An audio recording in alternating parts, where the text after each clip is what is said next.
go out and have any of you ever dealt with like real imaginary fears, like the ones you know are fake? Like, yeah, okay. How about this? When you're swimming in the ocean, anyone afraid of sharks in here? When you're swimming in the ocean? I don't even swim in a dark swimming pool. Yeah, you were. So, like, honestly, let's thank Steven Spielberg. Maybe sign a petition saying you fucked up our experience for any ocean enjoyment.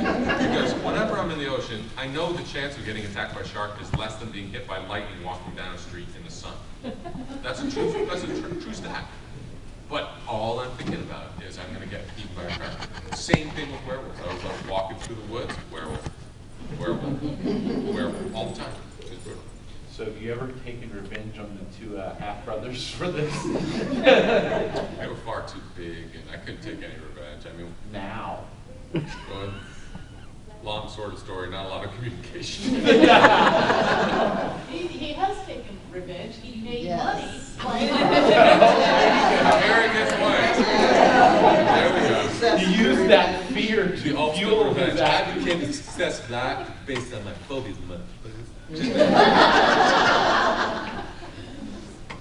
And mine was actually rather similar to yours because I'm the youngest of three. I've got two older sisters, and yeah, I was, watching things I shouldn't have way too early. They like to scare me, although I grew up in suburbia, so I never had that fear because I didn't have the.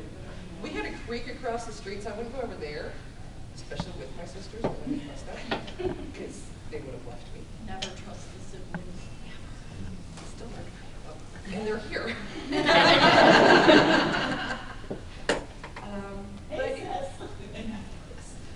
But there have been, when I started researching this panel, I just literally threw into Google werewolf movies. And I was really surprised. I did not come up with a long list, and a lot of what was on it, I'd never even heard of. So I don't even think they get the marketing that everybody else does. And that's wrong. And then I also found out there are at least 5 Howling movies, and I didn't even realize they made anything after 3. So, and I'm wondering if that's part of it. Some things were just overdone, because how many sequels do you really need to something? Although I like the underworld movies, why on earth did they make them out of chronological order? That sucks. Saw 7 actually rounded up the series quite nicely. I will just say that. How much are you get to 7? I didn't, but I read all the spoilers because I'm that kind of person. I only watched 2, 3, and 4 because I've met the director, and so yeah. Well, there's another Underworld movie coming out. Yep. Yes, later this year. Which I have no idea if it's going to be chronological. I don't remember from. Actually, no, I think the Michael character's coming back. Yeah, that was coming back. No, Michael's coming back. No, he was in cryo freeze, but the actor Speedman wouldn't come back for number 4, so they had a stunt double body guy in there, and that's why you never see him because he just jumps off and jumps away. That's why you never got a clear picture of his face. I kind of wondered about that when I saw that he was not in the opening credits. All right. Best and worst of the genre. Your thoughts. Feel free to talk to us. Yes. Dog Soldiers. I thought that was definitely one of the, and originally I kept skipping over it and the video starts, I'm like, this sounds so cheesy. And the thing I thought they did so well was how much you cared about the soldiers. Yes. You really felt it when they died. Yes. I've seen a lot of movies where you're just like, oh, time for that person to die, check it off. Yeah. When you get to the point where you're rooting for the bad guy, yeah. Yeah. Yes, I admit that was one of the first ones that came to mind, and I admit the first time I saw it was on Sci-Fi when I still had cable, and I was like, okay, it's on Sci-Fi, how good could it be? Because sometimes, especially in the middle of the night, I'm like, but I was like, no, I really like this. They had actual characters. Yeah. There are some good sci-fi movies out there. Yes. Well, Sci-Fi didn't make it. It was made in Britain and exported to America. And I think I found that that's the case for a lot of stuff on sci-fi. Like a lot of the really good stuff was either like Oscar was Canadian and things like that, and they just happened to get the U.S. broadcast rights. I actually also really enjoyed The Company of Wolves, I don't know that one. which it had a really interesting take. It had a very fairy tale feel to it, and it had a really interesting, and it was vignettes. It was kind of told in stories. Angela Lansbury's in it, which is very surprising. Really? Yeah. What's it called again? The Company of Wolves. It's supposed to be a kid's movie. Isn't that the Red Riding Hood, where the wolf is on the inside? Is that the one? Yeah. No, that was the Company of Wolves was made in the 80s. Right. Yeah, but Yeah. it's, Yeah. Oh, you're right, they did do a Yes. Red Riding Hood on that no, one. no, no, but isn't it, but the whole, because it was Angela Lansbury, and then the wolf was on the inside, Yeah. but, No, yeah, Yeah, that's one of the things, some men have the wolves on the Yeah, yeah, yeah. inside. Right, and it's supposed to be a kid's movie, and it's frightening if you watched it in the 80s as a kid, which I did. There's a lot of werewolves. No, my very first one was Teen Wolf, because I love Michael J. Fox. Which is the opposite other side of And the cuddly werewolf that you want to take home to meet mom and dad. I watched a great little anime the other day called Wolf Children. I think it comes out of Ghibli Studios, but it's not quite the same artist, but it's I think under that distribution. It was terrific. It was the whole other side, you know, with the wolf. What if your kid is a shifter wolf? Do you have a litter? That's what I want to know as a woman. Am I going to end up carrying a litter, you know? No, there was no litter. And then, yes, you had your hand up in the I was just gonna say the Ginger Snaps. John Bossett. Which, as a girl, you don't know how old you were when you watched it, that just hits you on so many different levels. Yeah. That it's not even funny, but it's an excellent trilogy, and Tatiana, and I'm gonna say her last name wrong, she was maybe 10 years old in the Maslany? last one. Hmm? Tatiana Maslany. Yes, from Orphan Black, and that was like one of the very first things that she ever did, and she's creepier than the werewolf in that movie. She's just frightening, but those I two have to watch girls, that one. yeah, they're excellent. There's three of them now. There's right? three. I think I've only seen the first two. Yeah, it's Ginger Snaps 2, and Ginger Snaps Back. And which one is Tatiana as a young woman, as a young girl? She's the one that's Ginger Snaps 2, I believe, because depending on how late at night it is and which channel is showing it, they get the titles mixed up sometimes. I'm sorry, it's the truth. And trying to find them on DVD is kind of hard. So there's one that's the first one is Ginger Snaps. It's the more modern one. It sets everything up, and then the second one I believe is the one that's the history, and the third one, Ginger Snaps Back, is the one that talks about it. Actually, I think Or am I the doing that second wrong? one is the one with, the second one's in the insane asylum. Yes, the second one. Yeah, that's that the would be second, that that's the one with the creepy little girl. with the creepy little girl. Okay, so And then that's the that. third one Is is a the period history. piece set in colonial. Right, where you see that this is actually the girls get reincarnated over and over and over again, and they're always becoming members. Yeah, I know. Check it out. And then Sarah in the front here. You had your hand up earlier. Oh, okay.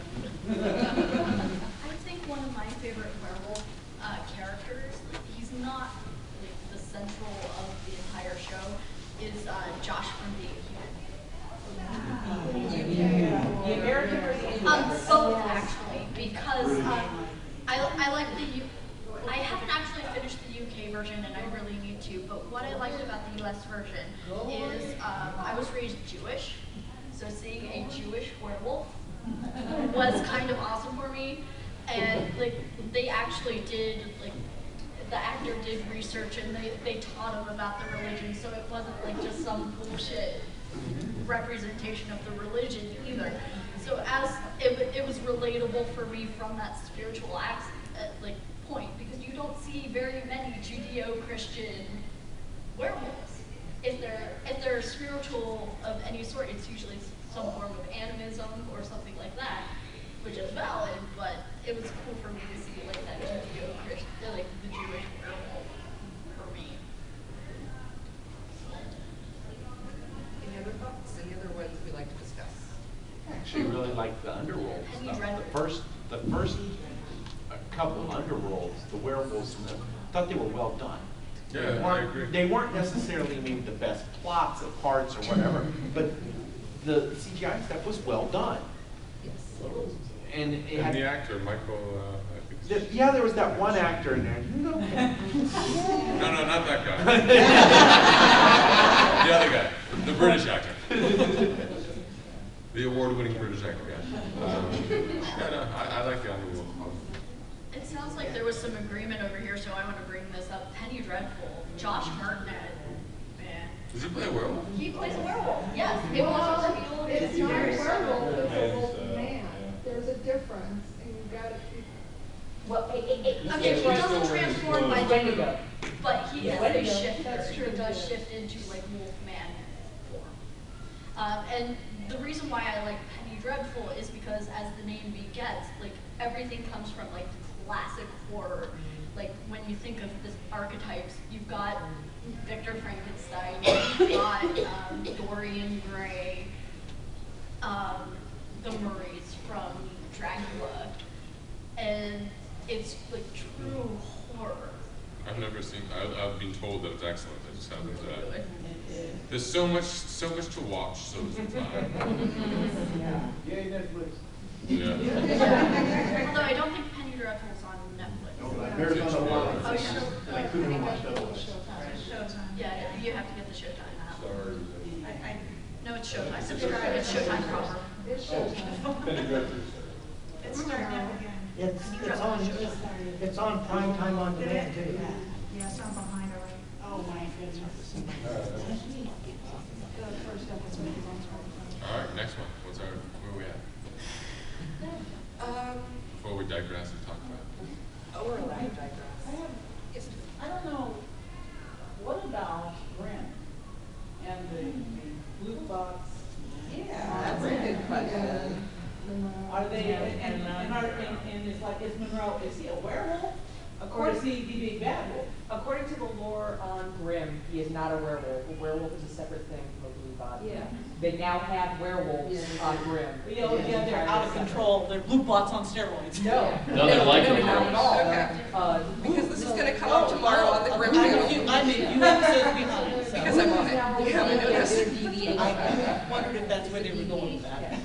So yeah, there definitely is a difference because we now actually have a werewolf on Grimm. I'm a few episodes behind, so. Yeah, so yeah, I didn't want to spoil it because I was going to tell you, the panel tomorrow will not include last night's because I don't think any of us were in our rooms watching because we're all panels. So, but it will be for last week's. But yes, we do have that issue of, okay, I've just become a werewolf.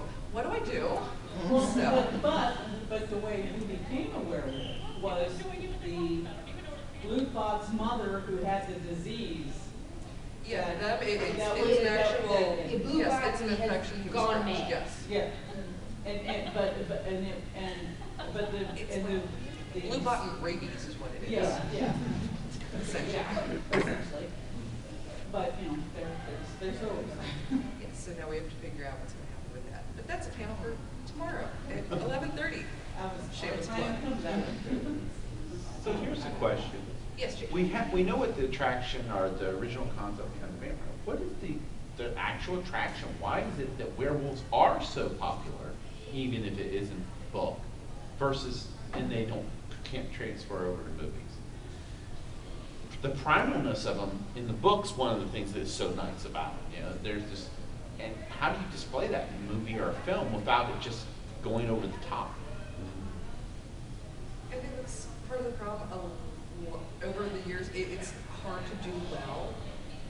And because there was one particular movie that I found it in Half-Price Books, was trying to watch it, and I'm like, I hate them all. I have no idea how this movie ends. I couldn't watch it. What movie was it? Crying Wolf. Okay. I had never heard of it before. I was just looking literally for anything with any sort of wolf in your title. That was a mistake, I'm sure. It was Half-Price Books, so why not? Teen Wolf. Teen Wolf is good. Silver Bullet, which I think is actually one of the better adaptations of Stephen King's work. I do like the way they did that. I do like the fact that Garrett Busey hadn't gone nuts yet. Always a plus. I think they did it very well. Wolf with Jack Nicholson, which I admit it's been years since I've seen it, but I remember when it came out, I liked that. I did just see, There's one with Benicio del Toro as well. yeah, The Wolfman, that's the one, yes. Yes, and that was very well done, and I liked the fact that it wasn't just all blood and gore, there was true story to it. And I think that's for the reason, like we were discussing Dog Soldiers, there's story, there's characters that you actually care about in this.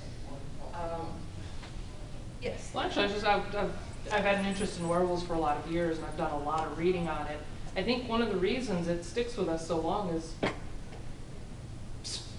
charting back in cave paintings. You see cave paintings of half-human entities.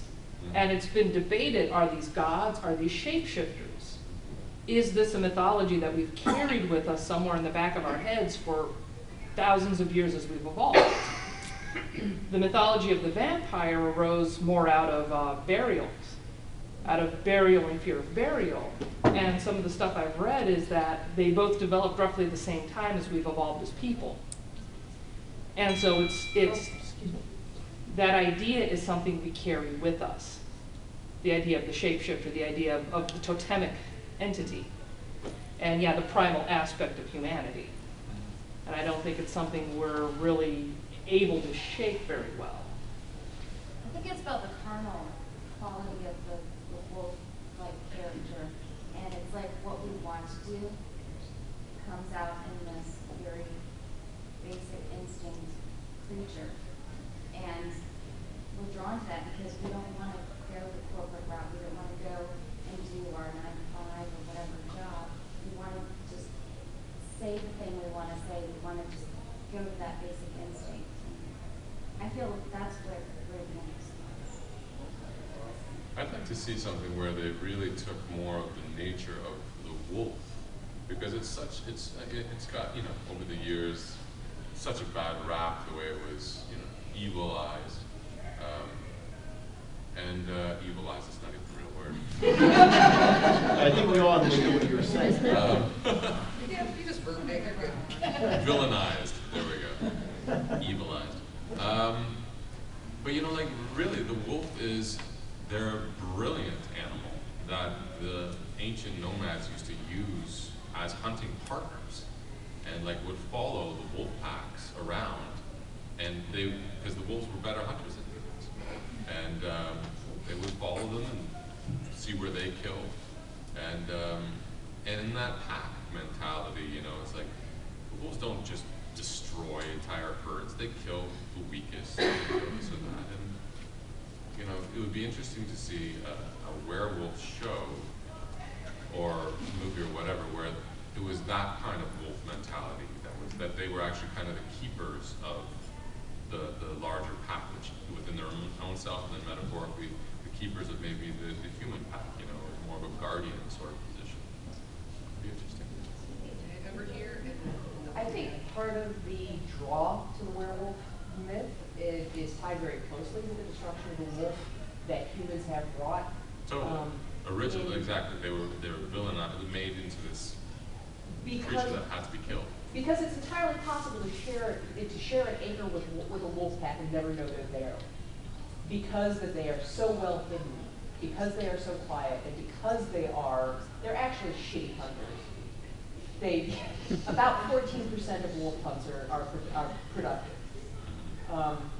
And humans are much closer to the predation hunter. They're much better at being a predation hunter than the wolves are. But the wolf hunts in a very much predation manner. They hunt very group. They run down their prey in relay. One of them will run for a while and they can't run very long, so the next one will pick it up and run it. And humans just walk it to death. We just keep walking at it, and it goes to sleep and it wakes up and we're there again.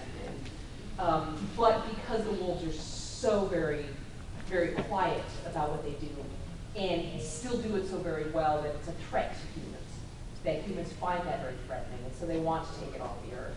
I mean, when we started doing agricultural farming, we was trying to raise crops. The wolves aren't down there like, hey, why go chase that herd when there's a bunch of cows right there that you can't escape? They're in this Got them all nice wooden and fence pet thing. for us too.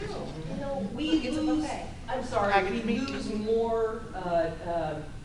we lose more herds to coyotes and feral dogs Yeah, but independently. you're talking here, we're talking the origins of werewolves, which was back in ancient Europe, and they didn't have coyotes there. True, Europe never had coyotes. Yeah. It was all, this is where all this stuff came out of, Yes. and it was like, it was the gray wolf. All right, Bella, you have She's the one. Going off of what you were saying about the wolves as companions and hunting partners for early humans, have you heard about one of the current theories for why we outcompeted the Neanderthals, since they now know that we coexisted for a period in Europe? There is a theory that we outcompeted the Neanderthals entirely because of our partnership with With the species like canines. dogs. Yeah, I believe that. Yeah, and I didn't mean that like the wolves were protected, better hunters, but they have much better sense. They were able to track the packs, to track the herds better than humans.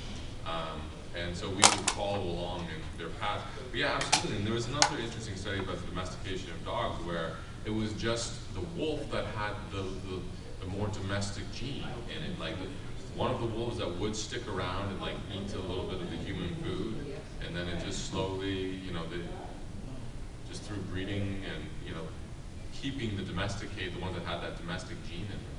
I can totally see how that there was that transfer. Okay, you and then you.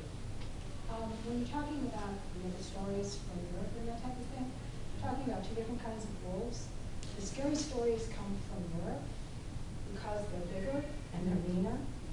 And by the time the stories came over here to the New World, we had gunpowder to be able to kill the wolves. Most of your stories of why there's such an ingrained fear of the wolves comes from the fact that we're talking about different kind of wolves that we're building in Europe. Yeah, I totally agree. We're almost, it's almost like we're fearing something that doesn't exist. Gee, we wouldn't do that.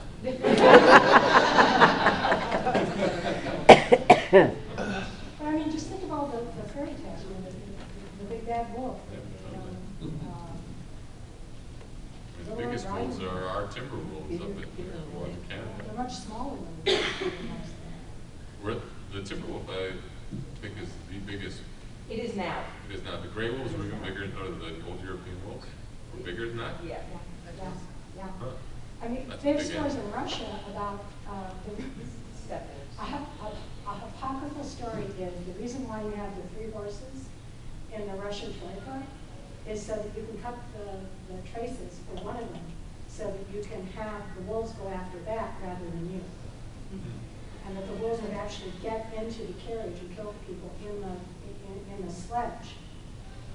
I call total bullshit on that. I said it was hypocritical, but I'm saying that these stories get into your brain. And they just get carried along. Yeah, So, totally. the fear of the wolf is something that's just there. And you mentioned fairy tales, and a lot of fairy tales are cautionary tales for a reason. And like one of my actual favorite, like it's kind of a guilty pleasure movie, is a modernization of Red Riding Hood that actually involved werewolves. It was Red Werewolf Hunter with Felicia Day. And I mean, it's definitely a guilty pleasure of mine, but Well, I was going to say Red Riding Hood, Imperial. yeah. Yes, you could read. Yeah, this is an interesting little side on the domestication of the wolves. They did the same kind of experiment with the foxes in Russia, and now you can get a domestic fox.